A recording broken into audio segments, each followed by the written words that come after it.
Officers to sit in the Central Bank of Kenya and expect to just review reports sent to them by the banking sector players. They must conduct impromptu checks on banks, and especially where it is said, Honorable Speaker, in English, by the English or whoever said it, Honorable Speaker, that where there is smoke, there is fire. So whenever Central Bank hears or smells smoke in any bank in this country, Honorable Speaker, they must know there is likely to be fire and be proactive to ensure that they safeguard the assets of the Kenyan people that they put in these banks.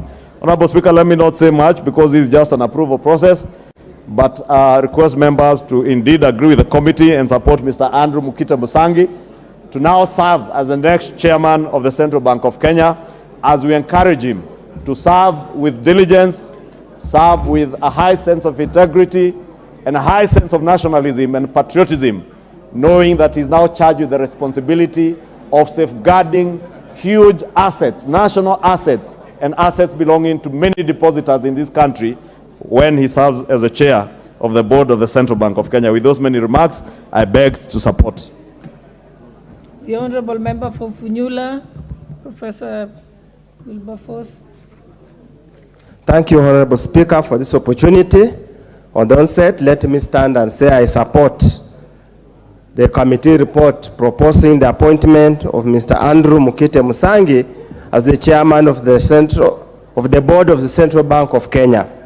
Honourable Speaker, in any organized economy, the central bank is truly central to the economic performance, truly central to the monetary stability, is truly central to capital formation.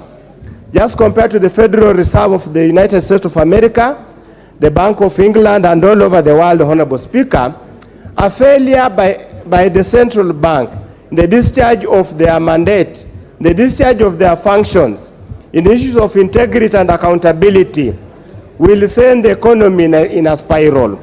That's why when we stand here today, Honourable Speaker, we support the appointment of Mr. Musangi, but we need to put it very clear to him and the entire fraternity management of the Central Bank of Kenya that they've got a sacrosanct duty to ensure that this economy is running, Honourable Speaker. Honourable Speaker, he becomes the chair of the Central Bank at the most tumultuous moment in the life of this country.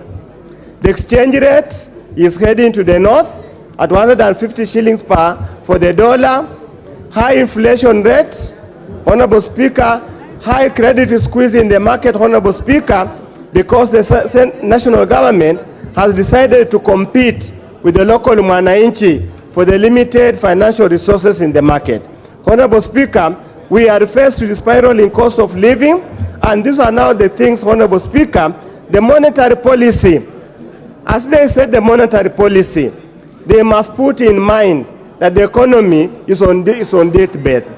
They need to get into place and ensure things are moving. Honourable Speaker, in this country, we need to create capital. We need to create debt to enable us run businesses.